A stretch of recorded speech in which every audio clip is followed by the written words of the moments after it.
Dans la dernière vidéo, nous avons vu comment dessiner la structure de Lewis de molécules organiques avec des liaisons covalentes simples.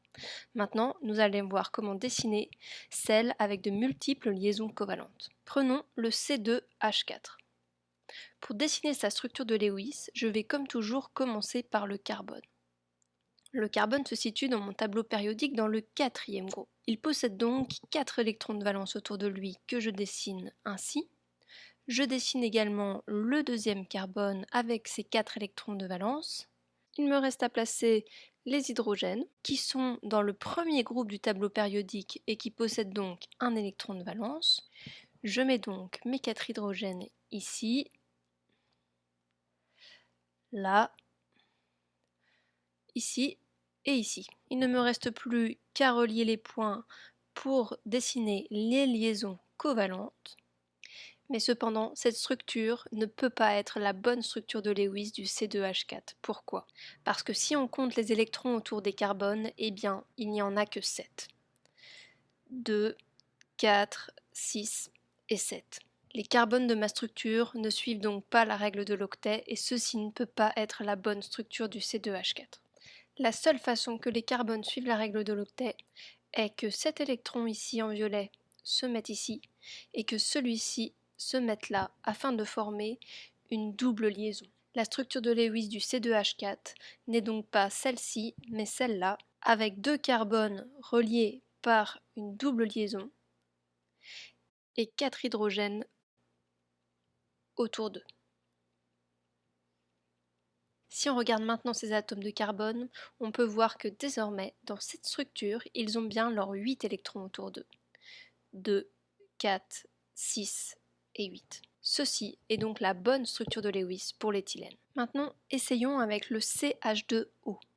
Pour dessiner la structure de Lewis du CH2O, je commence comme toujours par mon carbone et ses 4 électrons de valence. Je mets les 2 hydrogènes ici et là. Puis je dessine l'oxygène qui est dans le 6e groupe du tableau périodique et qui possède donc 6 électrons de valence. Je le mets donc ici et je dessine les 6 électrons.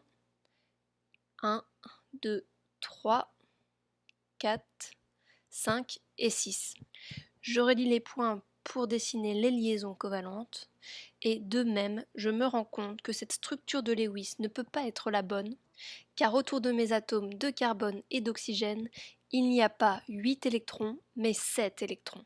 Le carbone et l'oxygène de cette structure ne suivent donc pas la règle de l'octet.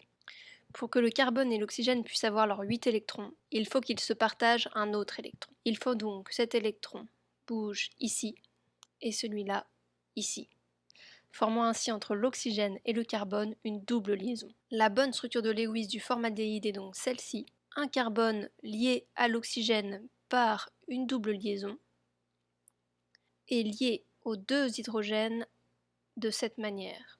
Sur cette structure, on peut vérifier que le carbone et l'oxygène suivent bien la règle de l'octet, puisqu'ils ont chacun autour d'eux 8 électrons. Autour du carbone, on a 2, 4, 6, 8 électrons, et autour de l'oxygène, 2, 4, 5, 6, 7 et 8 électrons. C'est donc ainsi qu'il faut représenter le formaldéhyde. Prenons un dernier exemple avec le C2H2. Le C2H2 contient donc 2 atomes de carbone que je représente ainsi avec toujours leurs 4 électrons de valence, le premier et le deuxième. Et il y a encore 2 hydrogènes avec un électron de valence que je dessine ici et ici. Si je relie les points pour former les liaisons covalentes, j'obtiens cette structure. Et de nouveau, cette structure ne peut pas être correcte parce que autour des atomes de carbone, il n'y a pas 8 électrons, mais seulement 6 électrons. Chaque carbone doit donc partager encore 2 électrons pour avoir leurs 8 électrons autour d'eux.